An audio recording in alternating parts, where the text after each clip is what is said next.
Good morning, Social Media Breakfast Madison. I know that you are also saying good morning to me. I can hear you. First of all, I want to recognize this is a very difficult time for a lot of people across the country right now and across the world. And I just want to say thank you so much for being with us today and for making a dedication to Social Media Breakfast Madison. So I see professional development as a form of self-care. So I hope that you really take the time just to listen today and to eat your breakfast. So for those of you who are new, we are a nonprofit that educates people about social media, and we do that through monthly presentations and panels. Typically, we offer in-person networking as well, which is not possible at this point, but we hope to get back to that sometime soon. And we meet the third Wednesday of each month, and we will continue to meet here on Facebook Live for the foreseeable future. If you are interested in attending a virtual class, conference, or other professional development activity in the digital marketing space, you should apply to our scholarship program at smbmad.org/scholarship. Tell us about what you want to do and how you can bring information back to our community, and we might be able to give you a scholarship. This is our board, so they are amazing, very wonderful and happy people. I'm so thrilled to be on the board with all of them. And you can also join our board if you have some extra time and you want to give back to the digital marketing space. Definitely visit our website at smbmad.org. You can also become a speaker for 2021, volunteer for us, become a sponsor, or be featured as a nonprofit spotlight. That's all on our website, smbmad.org. I also want to thank Margie really quickly. She is our staff person at Social Media Breakfast Madison, and she makes all of these events run behind the scenes, so that's pretty amazing.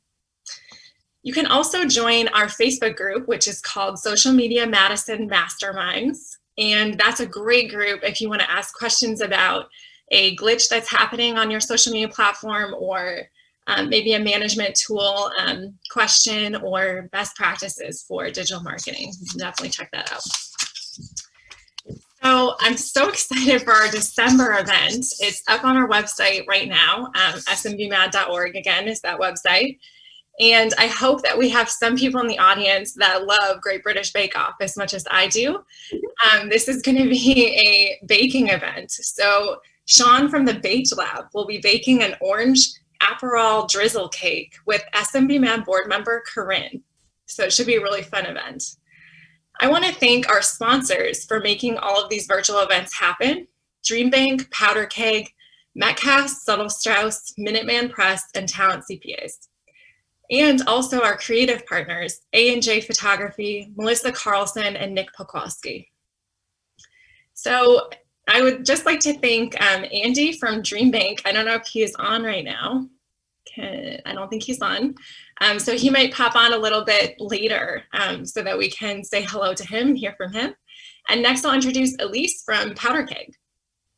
Good morning, everybody. Oh, it's so great to be here. Social Media Breakfast is such a wonderful space. I just love coming together, learning new things, and just really being in this community of fellow digital marketers. So if you're a regular here, you probably have seen my face a lot. I'm Elise, and I'm with Powder Keg, and we are a fully in-house team of website designers and developers here in the Madison area. So other than specializing in custom website design and development, we are really passionate about sharing our expertise with the digital marketing community. And so my plug here is always to go check out all of our awesome online resources on our website. So you can check those out at powderkegwebdesign.com, and then just go to the education tab of our website. We call it Powder Keg University. And even if you've been there before, we just published some new guides. We have monthly webinars you can check out, and also we continuously posting articles as well. So I love contributing to that. It's a lot of fun. So go check that out if you haven't already or haven't recently. And don't hesitate to reach out if you ever have some questions and I want to talk to our team. I'm also really active on LinkedIn. So you can look for me as Elise Chan, and I'd love to connect and continue the conversation. So good to see everyone virtually, and enjoy the presentation. Thank you, Elise and Powder Keg. And next I'd like to introduce Darlene from Metcalf. Good morning. Metcalf's is usually the group who would be bringing everyone tasty donuts or a fun cereal bar or something like that at our in-person events, but unfortunately we aren't able to do that right now. But family-owned grocery store in Madison, 2 locations, West Side and Hilldale. We also have pickup and delivery. We know that's important right now, and we also work with Instacart. So if you're an Instacart shopper, that's an option to get your groceries too.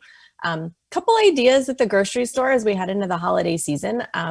There's lots of gifts at the grocery store. We have a bunch of different local chocolatiers who have amazing stuff. Gail Ambrosius, infusion chocolates, an amazing cheese selection. So if you're ding dong ditching one of your friends with a gift, you can drop them some amazing Wisconsin cheese.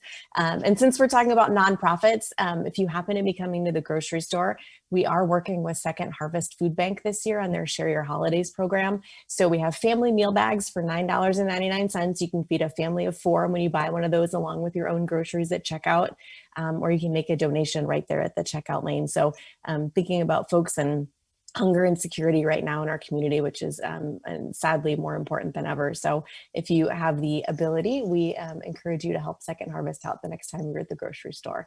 And we're looking forward to today's presentation. Thanks. Thank you, Darlene. So each month we also feature a nonprofit that is making an impact in the community. This month's nonprofit is Operation Not Alone, and they support active duty service members and veterans by connecting communities to people in uniform under the umbrella of mental health services. So they offer personalized care packages for active duty service members, veteran cheer packages, Never Alone nursing home visits, and also Who is Your Hero presentations that empower groups to learn more about the dedication and sacrifices of service people. For COVID-19 specifically, they are offering relief kits for veterans, which include non-perishable food items, snacks, personal hygiene items, Door County coffee and tea, and they're also doing a Healthcare Hero restaurant campaign. So you can submit an email of a healthcare worker and the name of a restaurant that they enjoy, and then we send them an e-gift card in return. And we, meaning Operation Not Alone, not Social Media Breakfast Madison. So to do that, message Susan at operationnotalone.net, and more information can be found on their website, operationnotalone.net, or any of their social media channels. So they have Facebook, Instagram, and LinkedIn. So now for the main event that you are all here for. So I am so excited to welcome Lisa Kruger. I had the pleasure of attending one of her talks a few months ago with Nonprofit Learning Lab. And I hope that the nonprofits and other businesses in attendance will learn how to build a digital fundraising strategy and a virtual donor base. Lisa is the Director of Philanthropic Solutions for iDonate. In addition to being a certified fundraising executive, she is the president and founder of Martis One, a consulting firm that focuses on streamlining and growing organizational fundraising by utilizing digital technology and best practices. She believes that small changes can make the biggest impact and asks, what will your small change be? Welcome, Lisa. Thank you very much, Hannah. I am so excited to be here today and honored to be in front of you all. I'm looking forward to going through today's course of the art of connecting with your digital donor. In addition to going through that today, I am also up in Lake Tahoe. So when I'm not doing this with you all, I am out hiking, playing with my dog, hanging out, doing remote work in my Airstream. I do that all the time. So super excited to be with you. And so let's just dive right into today's objectives. So we're going to talk about who is a virtual digital donor. You'll hear me interchange this because I think they're one and the same. What channels are they using to engage? Where do they fit in your fundraising plan? How do you engage and retain them? Marketing strategies. And also, what are the steps that you need to kind of put into place to create the successful outreach? And for those of you that are not in the nonprofit sector that are listening today, I want you to envision your business and how you engage your potential customers, because you're going to be creating campaigns to attract them. And I hope you will see that most of what we're going to cover today is going to easily translate over to some of your planning that you should be doing also. So what are we seeing right now and what has changed? So what we're seeing is this embracing of a digital pivot. Consumers' behaviors, of course, are now changing, especially they have been accelerated since our March timeframe. They're, of course, doing groceries online, buying food, cars, doing group workouts. Everything is now at people's fingertips and they're taking advantage of it. And it's also everyone. So donors now have been empowered by technology they use every day, and they're expecting those giving experience to be the same as well. And so we want to make sure that when we're building those things out, we are meeting them online in a personalized, empowered experience that they've become accustomed to. So think about that as a core as we walk through all of the presentations today. Yet digital giving is still only a fraction of overall giving today. So let's just stop for a second and consider what part this digital donor may play going forward. What we already know is it becoming more and more challenging because those traditional methods that we're all used to, as we mentioned earlier, being able to be in person, we can't do that anymore. Those high touch donor one-to-one face-to-face that we used to do, fundraisers, and also we know that that one size fits all donation form on a website doesn't work. With the emergence of virtual events and digital interactions, we now have this whole new, I think, a donor class that we need to develop that specific fundraising plan for, and even consider will require that intentional messaging.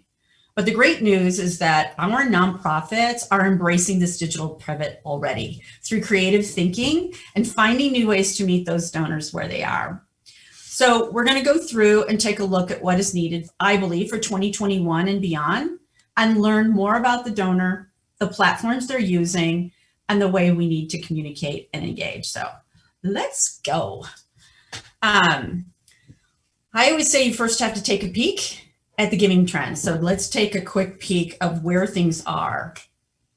So here's the good news. Every generation from Gen Z to matures is completely comfortable for donating online, whether it's through a donation form on an org's website or through a Facebook page. They were comfortable doing this prior to pre-COVID. CCS Fundraising literally just published a recent report on philanthropic landscape for 2020. And what is interesting, what we learned was 56% of US households were engaged in some kind of charitable activity in response to COVID hitting. What we should know, the 2019 average was 53% overall giving in US households. So it's actually up. And the largest segment is still those individual donors and will continue to rise. So in 2020 has focused people to become more comfortable with technology in many ways, giving those nonprofits and businesses that extra push they need to fully embrace this digital technology and build plans around it. And from this slide, you'll see we already had everybody engaging online for many generations. I do want to point out mail. Direct mail has not gone away, even though it's a little off topic today. Direct mail doesn't go away. You really do need to have that as a component because your boomers and matures, they are still looking at those pieces. Social media continues to grow in all. So I believe this chart is actually much higher than it used to be. And then one interesting anomaly is starting to come up. Text to give is really resurging again. It used to be something that didn't catch on too well, but it's really making a comeback. So let's take a peek at some of the online giving statistics. So online gifts made up 88.7% of total giving in 2019. Online donations made up 14.1% of all donations received by nonprofits. Think about it, earning less than $1 million. So we know that some of our smaller nonprofits don't have a budget for mailers or an agency-created marketing plan. So having a donation form that is easy to fill out and secure is crucial. We also know 47% of donors over the age of 60 give online, and most people don't realize that. So that boomer and mature generation, they're online and they actually are giving. Online donors aged 55 to 64 are the most generous when it comes to crowdfunding and crowdfunders. One of the other stats that I always like to pause on is 75% of young donors are turned off by out-of-date websites. So this goes for nonprofit sites and businesses. People right now are bombarded with information all day. So don't send them to a site that is dated, hard to navigate, and doesn't clearly tell your story of who you are. And then of course we know video is key. So 57% of people who watch videos on a nonprofit will make a donation. And then donors, of course, 34% are more likely to give to responsive websites because they're looking on a smartphone, they're on an iPad or something. So you've got to make sure that is responsive. Few more stats. Donations made on a branded donation form on average get 38% larger contributions than made from a generic site. So think about you're forcing someone out, maybe out to a PayPal or something like that. Supporters are nearly 70% more likely to give a second donation if they used a branded site for the first one. So let that sit for a second. So you make sure you've worked hard on your brand and your messaging. Make sure that that is what they're seeing all the way through. For every 1,000 visitors to your website, a nonprofit raises about $162. But that online gift across all nonprofit sectors, no matter where you fall, is about $148. So this is where your digital donor lives through all of what we just went through. So I say with the emergence of virtual everything, like we're doing today, this donor will play a key role in fundraising. So who are they? How do we engage and retain those donors, especially someone you may never meet? So think about that. We're going to be talking to people we may never get the opportunity to meet in person. So I like to call them a virtual digital donor. And this is kind of the definition that I'd like to play with. They are a first-time donor who has attended or participated in a virtual type event. That could also be an engagement or interaction. They donated to that campaign. They're new to your organization. You've never met them before, and you may never meet them in person.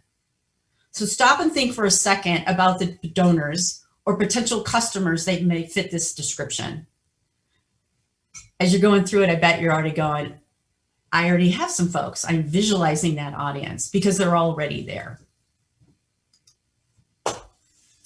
So I like to talk through what are the characteristics and values that when we're engaging this virtual donor that we should be looking at. And this is engaging, but also from a marketing standpoint. So viable. So providing various ways of channels for them to invest. They're capable of giving. Interest, creating interest beyond your event. And how do you keep them informed? So understanding how things resonate with them. How are we connecting with them? Transformative, not transactional. This is my favorite, so I'm going to pay a few seconds on this. So I want everybody to think about those events that you used to do, and we'd invite them to a gala or a golf tournament, and we asked them to pay for it, and we gave them a gift in return. And so then they went away and they were done. So did we create a transactional engagement with our donor, or did we give them a transformative? Did we bring them closer to who we are? Did we create that connection that we wanted, that they wanted to give again? And what did we do with them? And I will say, unfortunately, we're all guilty of creating that transaction. So it's time to start thinking as we're working with this digital donor about making that more transformative. You define, this donor wants to be part of a larger community and they want ways to share. So making sure we're doing that as part of the process. Awareness to your organization's work and success. That also means aligning to your mission. And we should be creating some kind of linkage with them as we go through the process. So a digital donor can come from anywhere. It can be a crowdfunding, a run, race, walk. It could be online donations from those emails. It could be that they engaged with you via Facebook or Instagram. They participated in a gala event or an event online. They went to a giving day. Maybe they did a DIY or crowdfunding campaign. Maybe they answered a call to action via text to give, or you did an email campaign out to them and they gave you a website donation. So remember, through all of these channels is to meet them online where they're personalized and empowered to those experiences they're accustomed to now. So I bet already you're engaging with these folks in some way, shape, or form. So most of us current donors, or your current donors, have most likely attended some type of a face-to-face interaction in the past. Many of those attendees that you're reaching out to right now have attended an event. They remember the day, the evening, and the gathering, that sharing of food, the ambiance, even crossing a finish line. They can visualize the true sense and feeling of your organization and who you are. But now, what if I never attended that event before? How will we communicate and instill and create that sense of connection in the community? Create that feeling of impact. That's where that intentional messaging comes in, along with the campaign.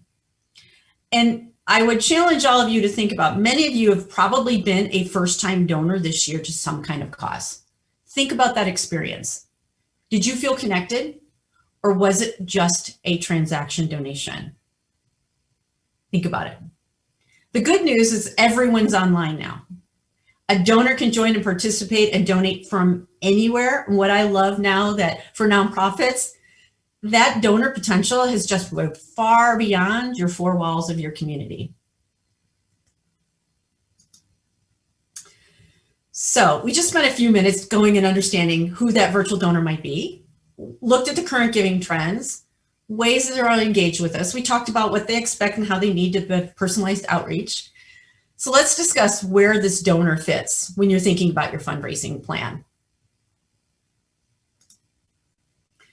For those of us in the fundraising world, we're all too familiar with the typical engagement cycle for donor cultivation. And if you think about this, it actually also fits for businesses when engaging customers. So we start by identifying who that donor is. We're informing the organization of the needs and the awareness.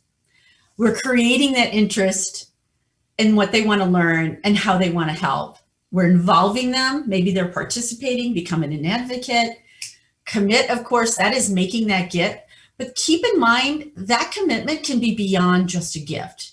It can also be time and volunteering. And I mentioned advocacy, so that's a big one. And appreciate, of course, it's thanking and celebrating and share. So advocate, tell her story, tell your story. And this cycle, what I love about this, it also serves as a guide to building your marketing outreach. So every time we build out the fundraising plan, these are the same components we should be thinking about on the marketing half of that. And how that plays in is, this is the good old donor pyramid with a twist. So I call it a twisted pyramid right now. So we have the different levels that for us in fundraising, know there's a first-time donor, there's that renewed donor, there's a major gift or planned gift. And as we go through these steps of the cycle, you'll know how they actually kind of align with that donor. So bringing the importance of identifying this as part of your plan as we will go forward. And with fundraising and marketing, working both from the same foundation, you're going to have better successful campaigns. While the basic principles for each of these levels still pertain in regards to that virtual donor, you'll notice there's also no fixed entry point. They can enter from any place or digital channel. So making sure they have the right experience is key. So if you think about it, would you send a major donor a text to give ask for $50? Probably not. You might get something or you might offend them. So how do we engage and retain them? There's really two parts. One is the fundraising plan, which I do happen to love, which most folks think is the boring part or the difficult part. And we never want to find time to do. And the other part is the marketing part, which also everybody thinks is the fun part, and it is the fun part. So it starts with family planning. I've had many organizations say that I'm too small or I just don't have time. What I want to stop and pause you is that you don't have the time not to do. Because if you don't, you'll be scrambling to react to deadlines, creating content. This plan will actually also serve as your roadmap for every decision along the way. So if something does come up, kind of like what's just happening all to us right now, you have a plan that you can use to pivot from, to review, and make sure you're staying on point as moving forward. So successful campaigns are actually built together. Marketing and fundraising have to align. They cannot be in a silo anymore. So you've got to also have a good MarTech foundation in place. So you have to have a CRM or a system of record, a digital giving engagement tool to create personalized giving experiences, marketing that is aligned with the fundraising objectives and not the other way around. And for the purposes of this conversation going forward, we're going to think about the annual fund as an example. So when planning, we often like to skip to the logistical aspects because, again, that's more fun. And so I'm going to say resist. It'll come eventually. But you want to start by reviewing your historical data. Your CRM or system of record has a wealth of information in it. Use it. It's not just a place to kind of store data. And yes, for those of you that are in the nonprofit sector, you have similar data available, probably in a POS system or something similar to that. So as you start to build out the historical information to start building your plan from, think about who gave the last 5 years. How did they give? How did they, how much was given? The digital channel that they use, maybe you didn't have one. Is it time to look for asking for recurring gifts? Remember, we're thinking about annual fund in this particular example. Are there last donors? And then what was the best method of outreach? Now that you've had the historical data, it's time to apply that to your new campaign. So use it as a guide to help define your outcomes. Pick a goal. What is your focus? Select that focus. So example, I would like to educate donors about blah campaign, to encourage them to become an annual donor by giving a gift. That's my goal. It's got a focus and a goal. So where do they fit in that fundraising strategy? Who are they? First-time donors, renewed donors? What is their typical engagement alignments? Awareness, interest, involvement? And are you providing that transformative experience instead of transactional? What's your financial goal for the campaign? This is based on past history and kind of determined growth. We'll cover that a bit more in a second on my next slide. And then make sure you're determining that specific ask. Maybe it's to build recurring giving campaign to the annual fund. Now that you have those pieces, go granular when it comes to your goal setting. By next year, I would like to have a percentage of this group to do the following. Maybe it's dollars raised, number of donors, percentage of reoccurring. It could also be not a dollar goal. It could be number of donors you just want to increase. So go through that and make sure you've set specific goals. And in relation to that, make sure you're defining those metrics for success. Create just a simple little table. This way you can measure your success from an outcome. And in this case, 2019, I had 500 new ones. I want 400 this year. I want to 10% renewals last year. I want 20% this year. I'm probably underestimating from a dollar value there. I think I should have gotten a lot more aggressive on that. So now that we have a clear understanding of all those pieces, now I start to come to the fun part, is defining those outreach methods. And we have so many to choose from. Now that most folks think of virtual digital donor engagement as social media channels only. Yes, we're kind of correct in a way, but there's definitely an acquisition channel for limited fundraising there, telling your story, engaging your community, but we all know too well that this often has a hard time translating over to a first donation. So using a multi-tier approach is really important. So if we think of an example around the annual fund, we have all these here: social media, email outreach, live streaming, virtual events, giving days, text to give, website. My example would be social media, Facebook, first-time donors. Email outreach, recurring gift cultivation. Offering a digital experience, maybe it's a website with a donation appeal. And then maybe it's peer-to-peer to raise funds for an annual campaign, followed at the end by a thank you video. So think about those components as you're putting this together. And what we've learned is that our donors are empowered by the technology now they use. And so we want to have the right digital foundation in place. What I always say, take a pause. What resource do you need? Take time for an inventory. Do you have the right tools in-house for outreach? Is your CRM system of record? What's your email marketing tool? Multiple engagement channels like mobile, web, peer-to-peer, text to give. Is it time to revisit? Are they outdated? And do they meet your needs? As you're going through this, are you incorporating, as we said earlier, more than one channel? And are they meeting your donors where they're interacting? And do you understand what worked before and how you can improve them? So these are all things you should be thinking about as you're building out this simple foundation plan. I am into super simple. You can get grandiose on these plans, but if you follow this basic method, you'll cover what you need in order to build out a simple plan. And I always say, don't forget what comes after the plan is over. So often we think we thank them, we finish and we move on. And unfortunately, we're all too guilty of it, of not forgetting to reach back out to these donors until a year later when we think about asking them again. So this is an important piece to build into your plan. Remember that goal is to move this virtual donor to become involved, part of your community, your organization, instilling and creating that sense of connection and feeling of impact. We spend all this time creating this personalized approach, and then we forget to put them in the cycle. So from a team standpoint, make sure your team does a debrief at the end. Make sure you do a retrospect on your campaign, capture what worked, what you do want to do differently. And as you can see here, after some campaigns are complete, maybe there's thank you videos. Tell them about how your dollars were raised and what you used them for.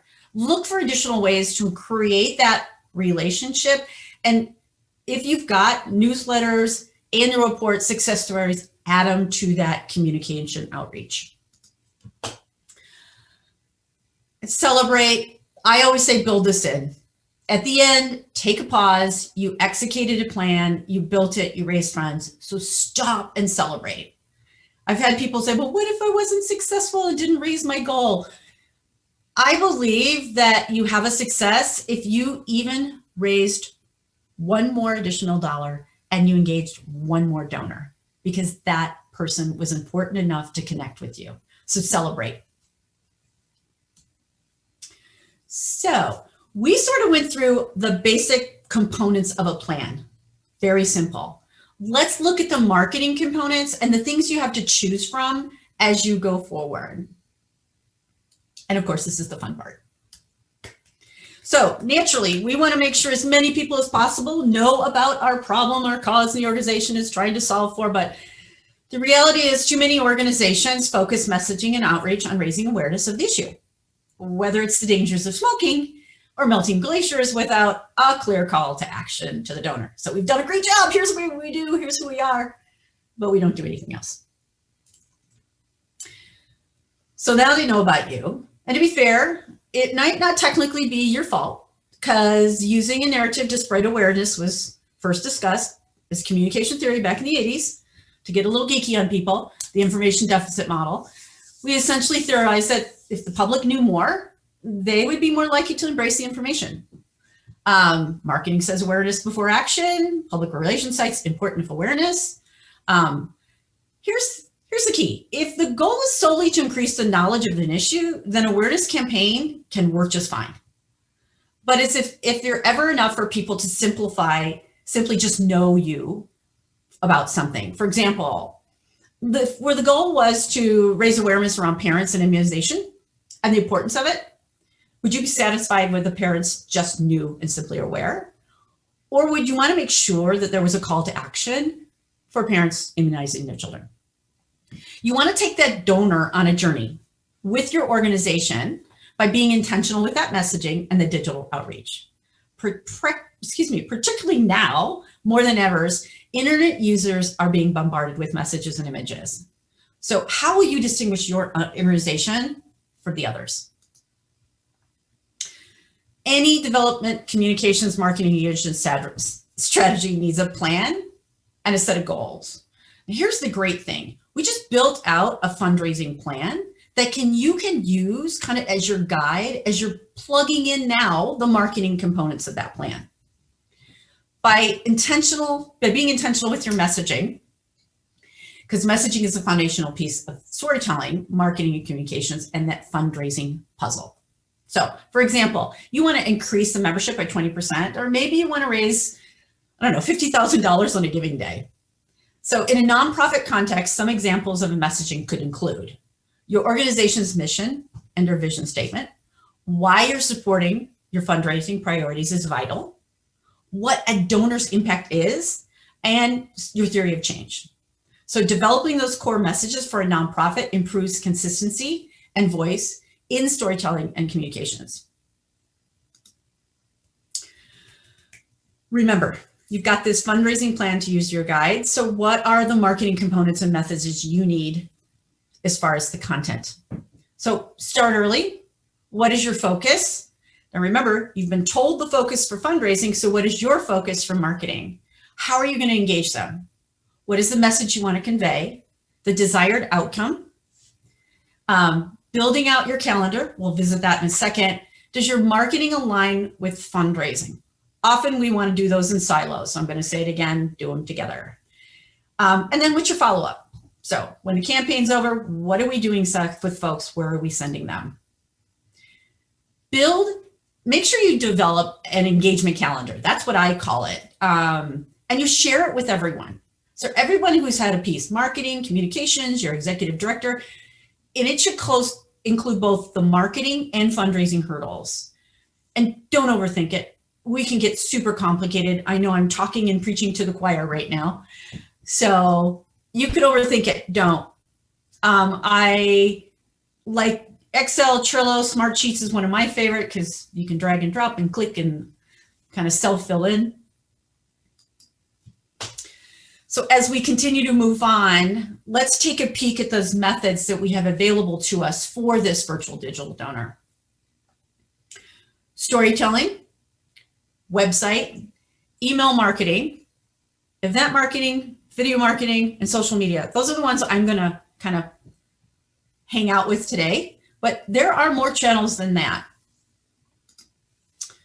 So storytelling, I love storytelling because it establishes that trust and building rapport.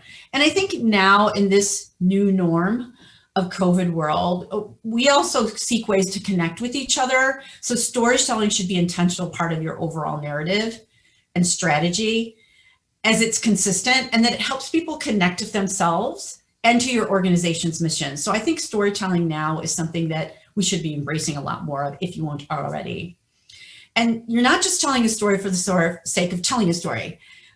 Stories are a topic of content and they need to fit with a bigger picture. So I think of it as chapters in a book.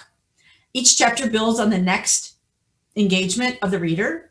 So each time you engage with a donor, it's an opportunity to share that next chapter that you are, the progress that you made. Maybe it's an exciting new program, whatever point you are in your story for the organization. Websites. We mentioned websites earlier, that we were discussing the importance of having them up to date. I think in the past, you guys have done some website analysis. So I'm excited to hear about that. And too often, that was great. That was my dog knocking my lamp over. Wonderful. Too often, there is a tendency to become complacent with websites. And in reality, they're one of the most important investments an organization can make because as you can navigate, especially in our current complex climate, Believe me, I know website revamping and creation can be sometimes expensive and very time consuming, but having that responsive, user-friendly, secure website makes people feel more comfortable with making a gift. email marketing, it continues to be the highest return on investment for any marketing channel. $40 for every dollar spent. 17% of donors making a gift through an email are doing so on a mobile device. That's that mobile responsiveness. We got to make sure. And organizations are connecting with people on the go, and providing that opportunity on the gift is more important. So it's worth taking the time to evaluate your website and the giving experiences that you're actually providing those donors. And with email right now, the open rates is 15 to 18%, and the universal email open rate is 6%. Developing a strategy for email marketing, and one that includes intentional and planned content, remains important strategy as you drive donors for gifts. And I have to apologize for a second. I need to pick up this lamp. Thank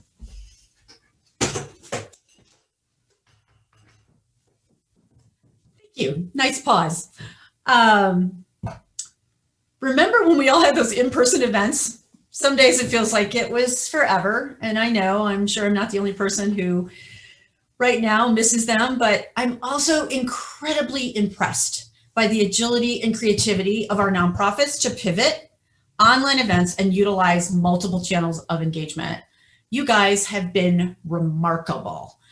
If we look at event marketing, some of the key things that you should think about is making sure it's a clear information about your virtual event, how and where supporters can fundraise, making a gift and interact with each other. Clear, consistent communication, adding a photo or video, because we know those images proves increased engagement based on our online fundraising stats earlier.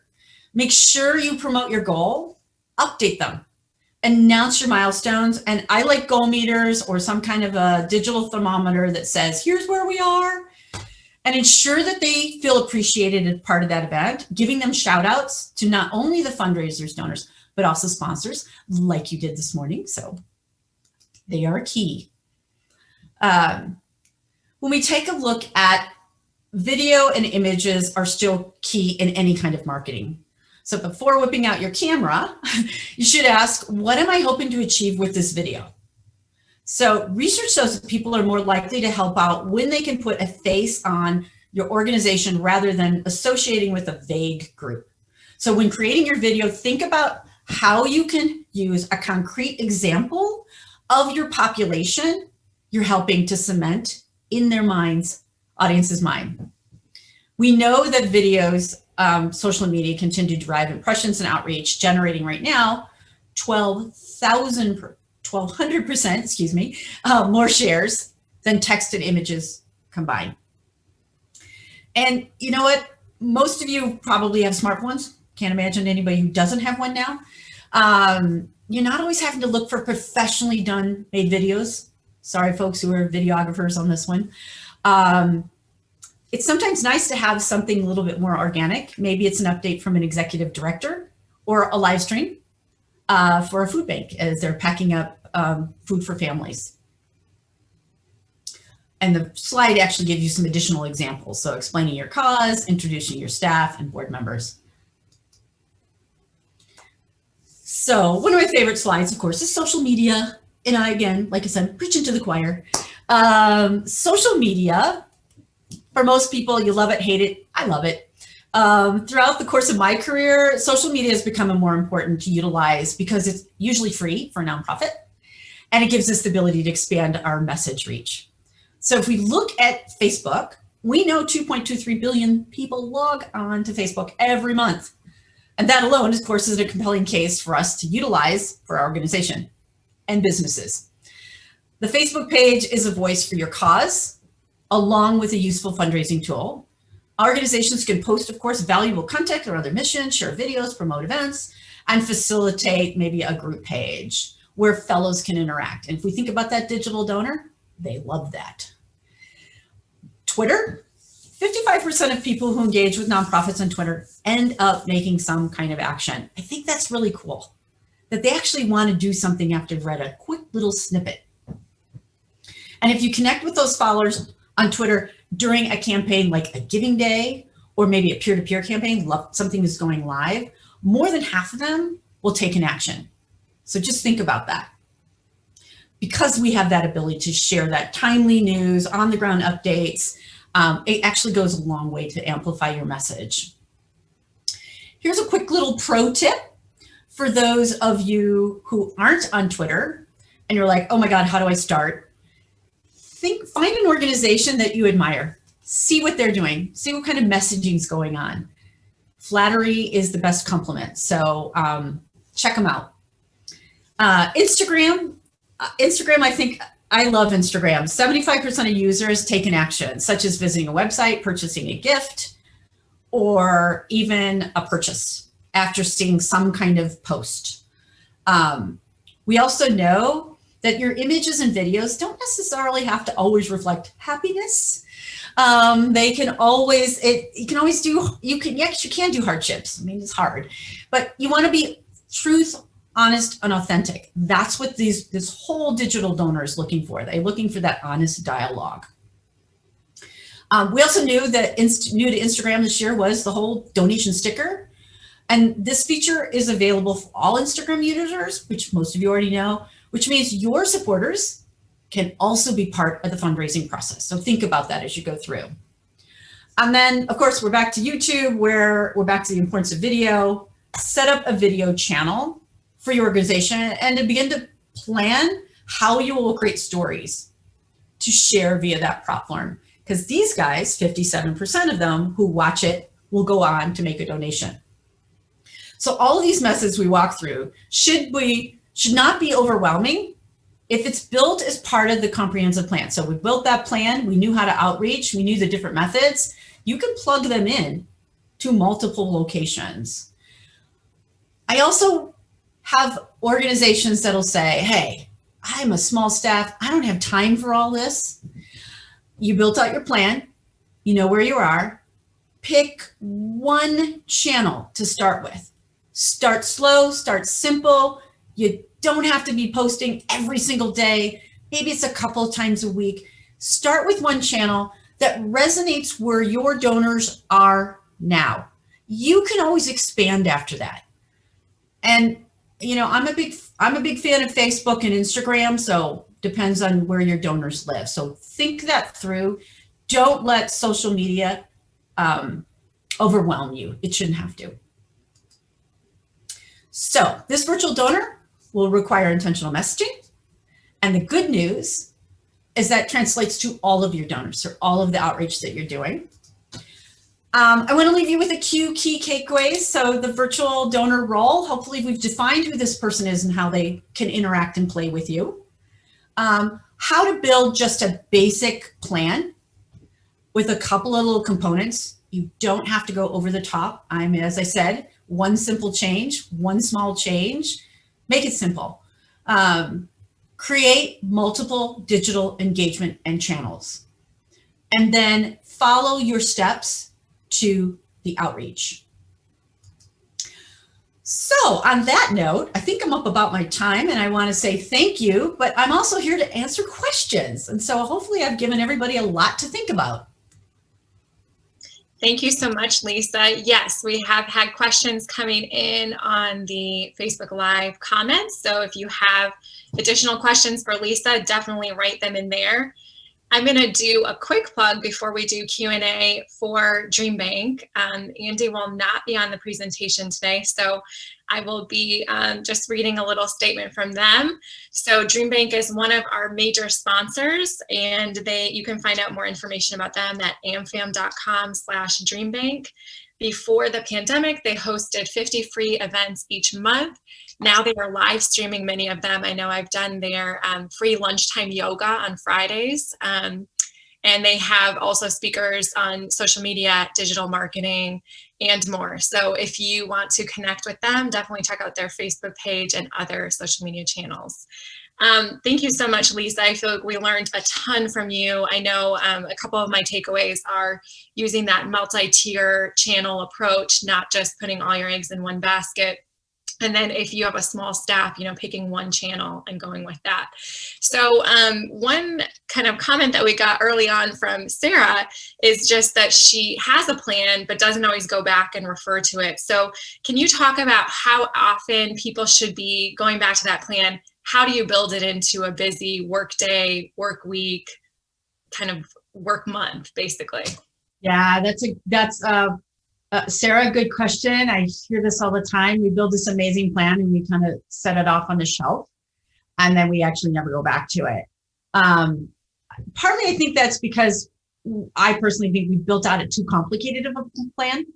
And so that plan should really drive you throughout your campaign. It's not something I think you're going to pick up every day and look at, but as you're making those decisions to do outreach, that you're like, oh, this is where we do this. We're sending an outreach email method.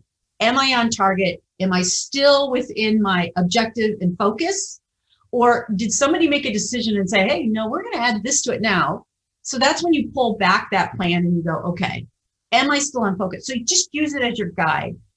I like to say, think about it, we build a budget, and a budget is sort of a living document. It's something we try to stay within. And so I think about it as a fundraising plan is just that. If I can go back to it and go, am I on target? Where am I? I also believe that calendar, that engagement calendar, I will print that out and stick it on my wall. And so it's an automatic reminder. It's like, oh yeah, I have a plan. And oh, there it is in a snapshot. And so it's easy to kind of just visualize just throughout your day. I hope that helps. I love that. That's, a great idea. Definitely a fan of printing things out and having them right there for you. We have a question from Danny. How often can you embed an ask in each marketing channel without risking opt-outs or, unfollowing a page on social media? Yeah, that's a really good question. So with donors, the rule of thumb is you want to interact or touch them in some way, shape, or form during a cycle 7 times. And it's not asking them 7 times for a gift. You have to cultivate them. You have to tell them about who you are, understand where you are as far as your work that you're doing, your sense of urgency, but you should be asking several times a year. You don't just ask once. There are fundraising models out there that it's big cultivation to the end and one ask. And that does work for some organizations, but you should be asking in some way a couple of times throughout the years. You should always have a donation form on your website that is around your specific campaign or channel. We often used to do all in one, having them a little more broken out. So maybe you've got one that's tributes and memorials, one that's just for recurring giving. Maybe you've got some kind of a society going on, having those separated out. So when you're talking to that donor in that personalized engagement, you're driving them to what's important to them. I'm also a big proponent of using your CRM and segmenting who you're reaching out to. I used an example of an annual major gift person. Would you send them a text to give for $50? No, you wouldn't do that. You would actually send them something different. And so segmenting will also help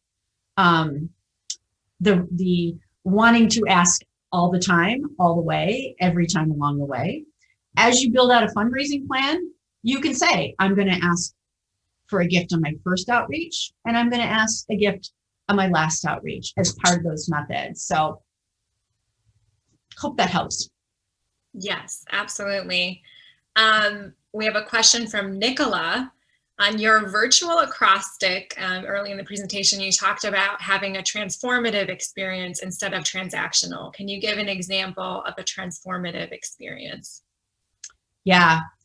I'm going to say I can tell you one that I've had that is more transformative for me. So I used to give as a donor to a breast cancer organization. And they reach out to me and hey, attend this event, go to here, go to there. And I would go to an event, I'd give the money and I'd leave. And I'd never come back again. And then they'd ask me again the next year. And I'm like, oh yeah, that was a fun event. I'm going to go to it again. But what changed along the way is they started talking to me about all the things that they did and who they were impacting. And they started sharing those stories with me. And what happened is I became closer to what they're doing. And there was actually some personal connection there that they got to me with. And suddenly what I found was I was no longer just going to that event. I was looking forward to their emails. I was wanting to participate and give dollars to their next campaign. And so they didn't treat me like just a donation. They treated me with that intentional messaging and that personalized outreach that pulled me even closer. So I continued to raise money. In fact, I ended up being a climber for them, raising $40,000 to $50,000 a year, hiking 14ers and ice axe and crampons, but they got me good. And so what they did is they took me from just coming to that event and they moved me to that transformative engagement. So more touch points throughout the year. Basically. Yeah, I mean, you can use an event where they're one-time donors as that first engagement. I want to say hook, I hate using that word, but it's that first time they connect with you, but don't forget to move them past that so that they no longer look at you. It's like, oh yeah, I go to that gala every year. I buy my ticket, I get my food, and that's all I have to do with you. And now I go away and I come back to you a year later. Mm-hmm. So I think there's also ways you can build mission into events more so that they themselves are more transformational. Obviously, it's important to have that touch point year round, but how do you create an event that's really bringing people up to speed on your mission and your impact? So thinking about that as well. Let's see. Rebecca has a question about what are your thoughts on using LinkedIn to connect with donors? Okay, Rebecca. So I use LinkedIn quite a bit for my professional engagement. I don't necessarily think LinkedIn is a place where I'm cultivating donors, but it is a good platform to inform, to talk about those stories, to post a video about your work. It is, people do ask for donations, but I don't see it a lot. But I think it's a good way to inform and being able to move someone beyond just that information. So like a call to action is, hey, join our newsletter. So I do like LinkedIn for that, but my personal opinion is I'm just not a good place it doesn't feel like the forum to engage donors, but it is a way to kind of seed conversations. Awesome. Good to know. So LinkedIn, e-news, subscribers, etc. Mm-hmm. We have a question from Connie. What are your thoughts on Facebook fundraisers? I know that from personal experience that we've had problems getting the names of the donors when we fundraise through Facebook's channels. Is there a different way to do that? Or what are your thoughts on Facebook fundraisers in general? Yeah, Facebook fundraisers definitely have a place. And you're correct. There is a challenge at times getting the donor information for you as a development officer to continue to reach and engage with and bring them closer.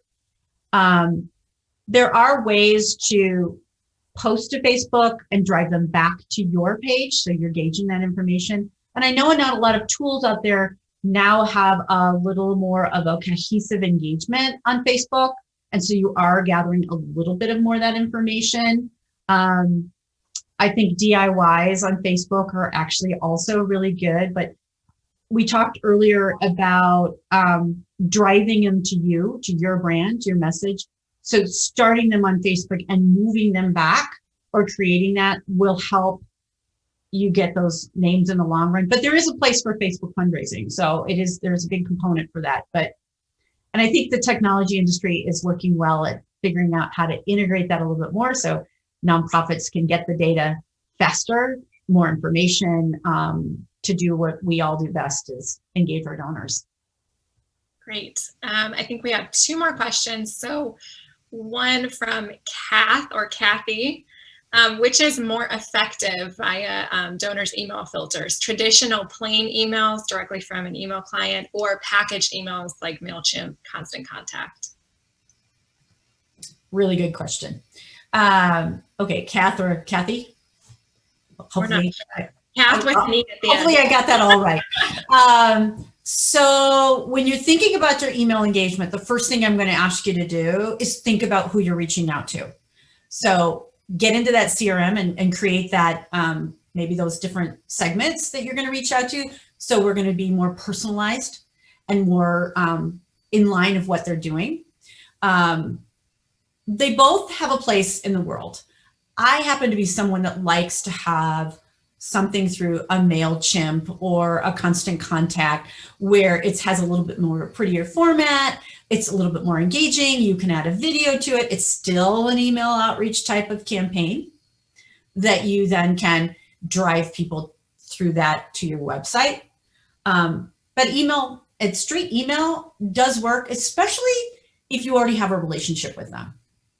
So I happen to be more toward the MailChimp, Facebook, kind of HubSpot. But I'm also not a big fan of those pre-canned. So you can have a couple, but again, we want to make sure that we're being authentic and honest with these folks and targeting what they want to see, and often be careful doing pre-canned because they can get a little too generic. Great advice. Our last question is from Darlene. Any recommendations for software or platforms for hosting online auctions? Yeah, that's a good question. Darlene, if you, I know of a couple of vendors out there. I just don't have a lot of experience with them. Happy to have you reach out to me after at Elise I Donate, and I can refer you to a couple, but I don't have experience with them, but I know that they're out there. What I would say is you've got a lot of peers right now that are doing online auctions. Reach out to them and ask them who they're using, what their experiences was, and how they like that as part of their virtual event. Great. And can we have the slides afterwards to share with everyone? I know that was an early question as well. Yeah, I will. And actually, I'm going to send you, Hannah, this deck because it's a little more clean than one you have. Perfect. Yeah, great. Well, I just want to thank everybody. This was so much fun. I could do this every day. If you didn't get any of your questions answered or you want to stay in touch, you can like me on LinkedIn. That's where I hang out. Or you can send me an email at lisaidonate.com or call me 650-740-2749.